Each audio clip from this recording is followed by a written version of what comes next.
तेलात एवढ्यासाठी घालायचा की आपल्याला तो चिवड्याला व्यवस्थित चोळून लावता येतो। मोठ्यांच्या छोट्या बुकेसाठी, छोट्यांच्या छोट्या डब्यासाठी, पाहुणे आले तर फराळासाठी चिवडा आपण नेहमीच करतो, बरोबर आहे की नाही? पण आज मी तुम्हाला एक वेगळ्या प्रकारचा चिवडा सांगणार आहे। नमस्कार, आऊचा खाऊ या YouTube चॅनलवर मी मेधा तुमच्या सगळ्यांचं मनापासून स्वागत करते। आज मी तुम्हाला एक रेसिपी, नवीन प्रकारचा चिवडा दाखवणार आहे, तो म्हणजे ग्रीन कोरिएंडर चिवडा। चला तर रेसिपी बघूया। हा हिरवा चिवडा करण्यासाठी मी गॅसवर एक कढई तापत ठेवली आहे आणि अर्धा किलो एवढे भाजके पोहे घेतलेले आहेत। हे मी भाजून घेणार आहे कढईत घालून। आधी स्वच्छ निवडून चाळून घ्यायचे आणि किंचित भाजून घ्यायचे। आपण विकत आणतो तेव्हा ते खरं तर भाजलेलेच असतात, पण काही वेळेस बाहेरच्या हवामानामुळे मऊ पडतात, म्हणून एकदा थोडेसे असे भाजून घ्यायचे। पण भाजताना लक्षात घ्यायचं की असे दोन झाऱ्या घ्यायचे आणि असं हलवायचं, म्हणजे मग पोह्याचे काय दाणे असे ते मोडत नाही आणि पोहे सगळीकडनं व्यवस्थित भाजले जातात। आता हे आत्ता मी थोडेच घेतलेत, म्हणजे अर्धा किलो एकदम कढईत भाजले जाणार नाही, म्हणून मी 2 लॉट मध्ये हे भाजून घेते। पोहे भाजून झालेले आहेत। आता आपण चिवड्यासाठी लागणारा जो कोरडा मसाला आहे तो करून घेऊया। त्यासाठी मी घेतली 1 टेबलस्पून एवढी साखर, 1 टेबलस्पून एवढा चाट मसाला, 1 टेबलस्पून आमचूर पावडर, अर्धा चमचा काळं मीठ। काळ्या मिठाने त्याला टँगीनेस छान येतो आणि आपण ह्यात चाट मसाला पण घातलेला आहे, त्यामुळे मिठाचं प्रमाण थोडंसं कमी करायचंय। आपलं नेहमीच साधं मीठ घालायचंय पाऊण चमचा, हिंग अर्धा चमचा आणि जिरे 1 चमचा। हे सगळं मी मिक्सरला लावून बारीक करून घेते। आता इथे गॅसवर मी कढई तापत ठेवली आणि त्यामध्ये 250 ml एवढं तेल घातलेलं आहे। मीडियम फ्लेमवर तेल छान तापवून घ्यायचंय। तेल तापलंय का बघण्यासाठी आपण त्यात एक कडीलिंबाचं पान घालून बघू। हे का तेल तापलंय, पण सगळ्यात आधी आपण यामध्ये मिरच्या तळून घेणार आहोत। ह्या मिरच्यांना मी उभ्या कापलेल्या आहेत। हे पाशी मध्ये खाप द्यायची, म्हणजे मग त्यातल्या बिया आपल्या अंगावर उडत नाही आणि मिरच्या व्यवस्थित तळल्या जाव्यात आणि अंगावर उडू नयेत, त्या सगळ्यासाठी त्यात अगदी एखाद दुसरा पिंच एवढं मीठ घालायचंय। मिठामुळे काय होतं की मिरची छान कुरकुरीत तळली जाते आणि समजा चिवड्यात ती आपल्या दाताखाली आली तर ठसका लागत नाही। मिरची तेलात घालताना कंपल्सरी ते मध्ये खाप देऊन त्याचे तुकडे करायचे। अशी अख्खी मिरची टाकली तर त्यातली बी आपल्या अंगावर उडू शकते, डोळ्यात उडू शकते, ही काळजी घ्यायची। मिरचीचं प्रमाण तुम्ही तुमच्या आवडीनुसार कमी जास्त करू शकता। माझ्याकडे ह्या तिखटवाल्या मिरच्या असल्यामुळं मी 7 ते 8 मिरच्या घेतल्या। तुमच्याकडे कमी तिखटवाल्या मिरच्या असतील आणि तुम्ही जास्ती घेतल्या तरी चालेल, किंवा चिवडा तिखटाला जास्ती हवा असेल तुम्हाला तरी सुद्धा तुम्ही मिरच्याचं प्रमाण वाढवलं तरी चालेल। सगळ्यात आधी मिरच्या तळून घेण्याचं कारण पण सांगते। आपण जेव्हा मिरच्या तळतो तेव्हा मिरचीचा तिखटपणा ह्या तेलामध्ये उतरतो, त्यामुळे काय होतं, आपण जे काय डाळ दाणे असं तळून घेणार आहे त्याला सुद्धा तो मिरचीचा फ्लेवर व्यवस्थित लागतो, म्हणून सगळ्यात आधी आपण मिरच्या तळून घ्यायच्या। हे पाशी छान कुरकुरीत होईपर्यंत मिरची तळून घ्यायची। आता मी ही एका प्लेटमध्ये काढून घेते। आता आपण तळणार आहोत शेंगदाणे। गॅसची फ्लेम मीडियम ठेवायची आणि 1 वाटीभर शेंगदाणे ह्यात घालायचे आणि सतत हलवत हे तळून घ्यायचे। शेंगदाणे छान कुरकुरीत होऊन द्यायचे, पण करपवायचे नाहीये।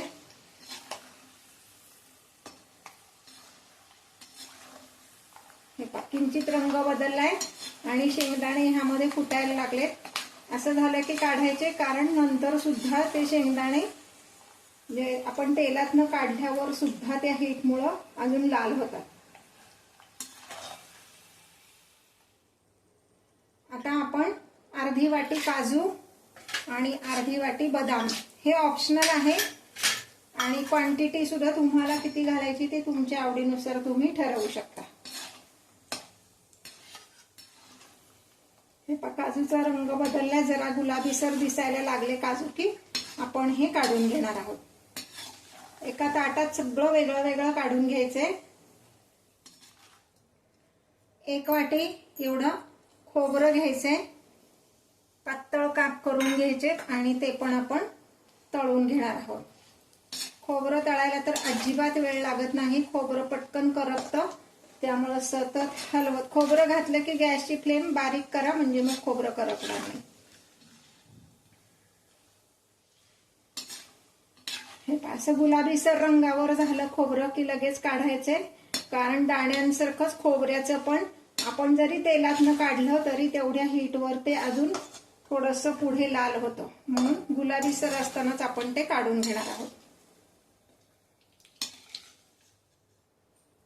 आता ह्यामध्ये आपण अगदी छोटी वाटी, म्हणजे नैवेद्याची वाटी असते तेवढेच बेदाणे घालणार आहोत.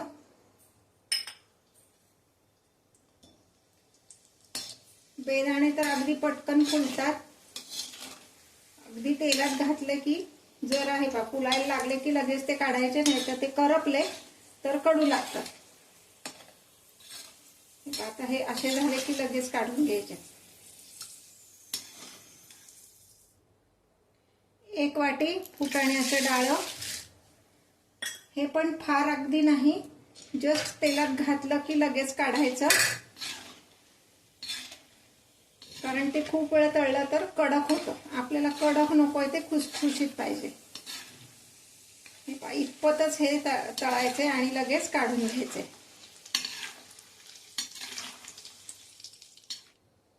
आता आपण यात घालणार आहोत अर्धी वाटी एवढा कढीपत्ता. कडीलिंबाची पानं स्वच्छ पाण्याने धुवून थोडं एक अर्धा तास तरी फॅन खाली वाळवायची, म्हणजे मग त्याचं पाणी सगळं निघून जातं आणि आपल्याला ते व्यवस्थित तळता येतं.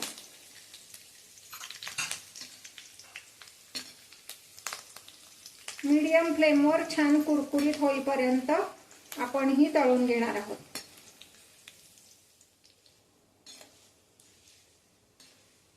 अशी छान रंग बदलेपर्यंत आणि कुरकुरीत होईपर्यंत कडीलिंबाची पानं आपण परतून घ्यायची. आता मी ही एका ताटलीत काढते.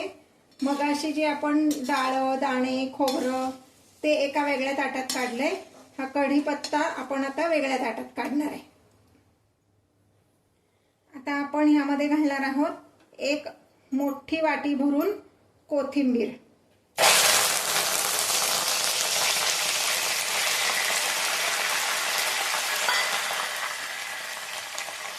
कोथिंबीर सुद्धा स्वच्छ निवडून धुवून फॅन खाली वाळवून मग ह्यात घालायची.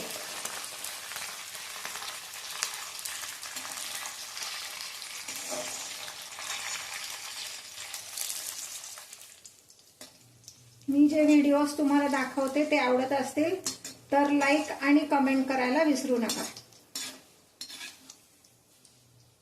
हे पहा, कोथिंबीर पण छान अशी कुरकुरीत होईपर्यंत आपण तळून घ्यायची. आता ही छान तळली गेली आहे. ही मी आता एका ताटलीत काढून घेते. गॅस बंद करते.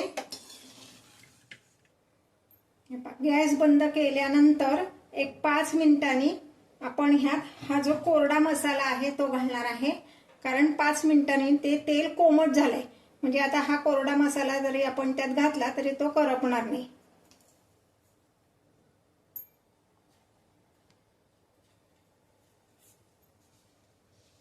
तेलात एवढ्यासाठी घालायचा की आपल्याला तो चिवड्याला व्यवस्थित चोळून लावता येतो.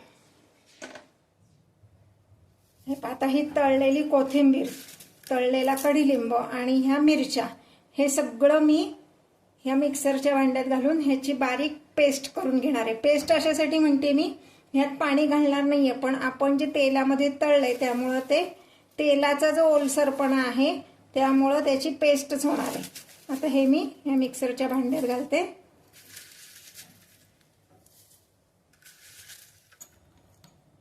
हे पहा, हे असं इतकं बारीक झालं पाहिजे, म्हणजे आपण जे कोथिंबीर, कडीलिंब, मिरची हे जे घेतलंय त्याची अगदी फाईन पेस्ट ह्याची अशी तयार झाली पाहिजे.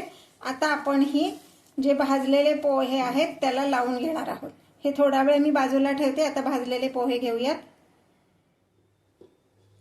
हे पहा, हे जे भाजलेले पोहे आहेत ते छान कुरकुरीत असे झालेले आहेत. आता हे तळून ठेवलेले शेंगदाणे, डाळ, खोबरं, काजू, बदाम, बेदाणे हे सगळं आपण ह्यात आधी घालून घ्यायचं. सगळं मिक्स करायचं. ह्यात अगदी ताटाला लागलेलं हे जे तेल आहे ते सुद्धा व्यवस्थित पोह्यांना असं पुसून घ्यायचं. अजिबात वाया घालायचं नाही.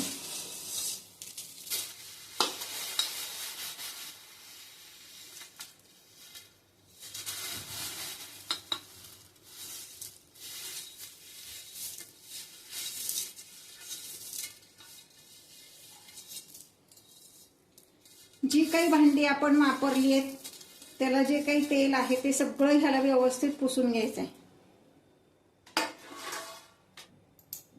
आता हातानेच हे सगळे जे ड्रायफ्रूट्स किंवा आपण दाणे वगैरे घातले हे आधी मिक्स करून घ्यायचं, म्हणजे मग सगळ्याच चिवड्याला मसाला व्यवस्थित लावता येतो.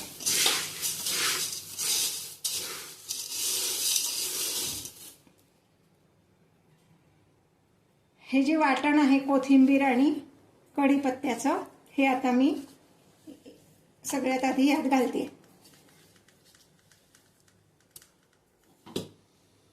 हे सगळं आधी मिक्स करून घ्यायचं.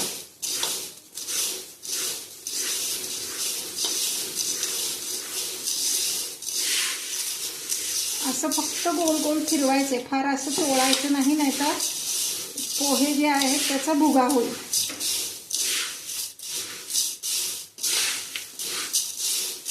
आता मगाशी कढईमध्ये जो आपण मसाला घालून घेतला ते सगळं तेल आपण ह्यावर घालणार आहोत.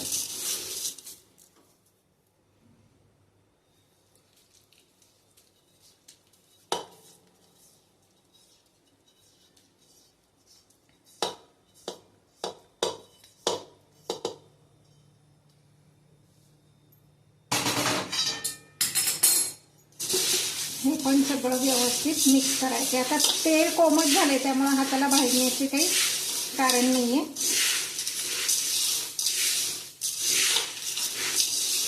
आत्ता जरी थोडंसं जास्ती वाटत असलं तेल तरी 1-2 तासांनी हा चिवडा जो आहे तो व्यवस्थित कोरडा होईल, कारण आपण जेव्हा भाजक्या पोह्याचा चिवडा करतो तेव्हा त्याला तेल जास्तीच लागतं. भाजके पोहे तेल भरपूर शोषून घेतात.